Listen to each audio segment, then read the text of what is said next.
Hello बच्चों, ये हमारा फर्स्ट चैप्टर चल रहा था और फर्स्ट चैप्टर का अगला टॉपिक है एक समान बाह्य वैद्युत क्षेत्र में रखे वैद्युत द्विध्रुव पर लगने वाला बल युग्म आघूर्ण।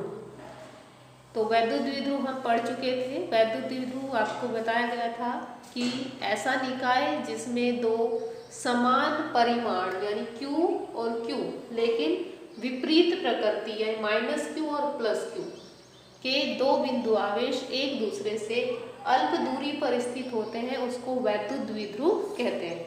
तो अगर यही वैद्युत द्विध्रुव किसी बाह्य वैद्युत क्षेत्र में रख दिया जाए तो इसके ऊपर एक बल युग्म कार्य करता है। उस बल युग्म का आघूर्ण हमें निकालना है। ये बल युग्म कैसे कार्य करता है ये देखिए। ये एक समान वैद्युत क्षेत्र E जिसकी दिशा आप ये देख पा रहे हैं, इसमें वैद्युत क्षेत्र की दिशा से थीटा कोण बनाते हुए ये एक वैद्युत द्विध्रुव रखा गया है। वैद्युत द्विध्रुव का जो द्विध्रुव आघूर्ण P हमने पढ़ा था, P की दिशा भी एक समान वैद्युत क्षेत्र से थीटा कोण बना रही है। अब अगर हम अलग अलग देखें, हमें पता है कि अगर एक समान वैद्युत क्षेत्र E में कोई आवेश Q रखा है तो उसके ऊपर एक बल लगता है F इक्वल टू QE, क्योंकि परिभाषा के अनुसार वैद्युत क्षेत्र की तीव्रता E इक्वल टू होता है F अपॉन Q। तो यहाँ से F इक्वल टू QE। इसमें जो धनावेश होता है उस पर ये बल वैद्युत क्षेत्र की दिशा में लगता है और ऋण आवेश पर वैद्युत क्षेत्र की विपरीत दिशा में लगता है। ये ध्यान रखना है आपको। तो हम देख रहे हैं कि प्लस Q पर इतना ही बल, क्योंकि Q आवेश है, E वैद्युत क्षेत्र में रखा है, तो इसके ऊपर लगने वाला बल F इक्वल टू QE वैद्युत क्षेत्र की दिशा में होगा। और माइनस Q पर Q ही आवेश है, वैद्युत क्षेत्र E है, तो इस पर भी F इक्वल टू QE लेकिन विपरीत दिशा में लगेगा क्योंकि ये माइनस का है। तो ये दो बल हैं जिनका परिमाण समान है, ये एक दूसरे के विपरीत है, इनकी क्रिया रेखा अलग अलग है। इसकी क्रिया रेखा ये है और इसकी क्रिया रेखा ये है। जब दो समान परिमाण विपरीत दिशा वाले बलों की क्रिया रेखा अलग अलग होती है तो वो मिलकर एक बल युग्म बनाते हैं। बल युग्म का काम होता है घुमाना। तो इसमें ये दोनों बल युग्म बना रहे हैं जिसका आघूर्ण हमें निकालना है। बल युग्म के आघूर्ण को टॉ से रिप्रेजेंट करते हैं और इसका सूत्र होता है बल युग्म का आघूर्ण।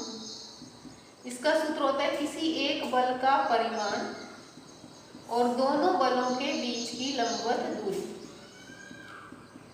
दोनों बलों के बीच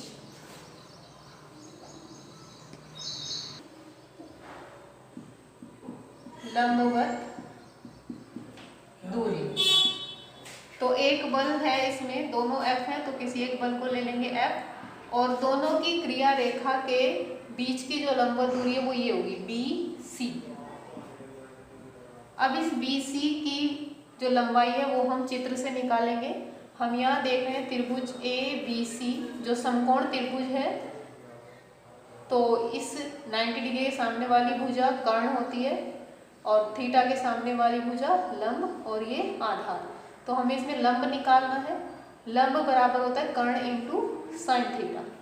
तो यहाँ पे त्रिभुज ABC से साइन थीटा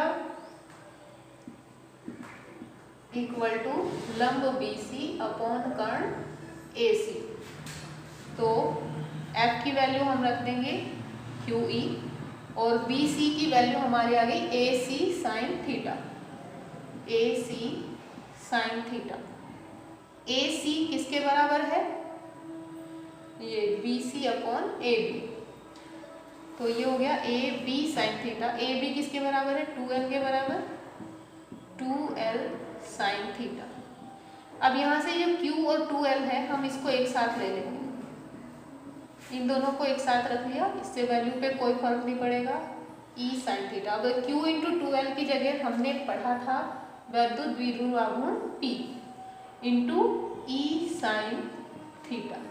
यहाँ पे लिख देंगे चूंकि P = Q × 2 है, तो बल युग्म के आघूर्ण को हम टॉ से रिप्रेजेंट करते हैं। तो इस तरह से हमारा बल युग्म का आघूर्ण टॉ = आ गया PE sin थीटा। ये बल युग्म के आघूर्ण के लिए हमारा सूत्र है। इसमें हमारी अलग अलग थीटा की जो अलग अलग कंडीशन होंगी उसके अकॉर्डिंग टॉ का मान अलग अलग होगा। इसको हम वेक्टर रूप में इस तरह से भी लिख सकते हैं, क्योंकि बल युग्म का आघूर्ण सदिश राशि होता है। टॉ = P × E, ये सदिश रूप में हो गया। टॉ = हमारा आया है PE sin थीटा। अगर हमें टॉ मैक्सिमम चाहिए तो ये वैल्यू हमारी मैक्सिमम होनी चाहिए, लेकिन जो P है वो द्विध्रुव के अकॉर्डिंग कांस्टेंट रहेगा, E हमने जो लगा दिया वो भी कांस्टेंट रहेगा। तो वैल्यू किसकी हो सकती है, मैक्सिमम या मिनिमम, sin थीटा। यानी ये वैद्युत क्षेत्र से कितना कोण बना के रखा हुआ है। तो sin थीटा, अगर हमें टॉ मैक्सिमम चाहिए तो हमारी sin थीटा की वैल्यू मैक्सिमम होनी चाहिए, जो कि कितनी होती है +1। तो उस कंडीशन में टॉ मैक्सिमम = हो जाएगा P × E। तो sin थीटा = 1, यानी 1 वैल्यू होती है sin में 90, यानी जब थीटा = 90। मतलब बल युग्म का आघूर्ण अधिकतम तब होगा जब ये द्विध्रुव इस तरह से वैद्युत क्षेत्र के लंबवत रखा होगा। इस तरह से लंबवत जब होगा ये, तभी जो बल युग्म है उसका आघूर्ण मैक्सिमम होगा। ऐसे थीटा चेंज होगा तो वैल्यू चेंज हो जाएगी। अगर थीटा की मिनिमम वैल्यू 0 होगी, sin 0 की वैल्यू 0, तो उस कंडीशन में टॉ 0 हो जाएगी, जब दोनों एक ही दिशा में हो। जैसे जैसे थीटा का मान बढ़ेगा वैल्यू चेंज होती चली जाएगी।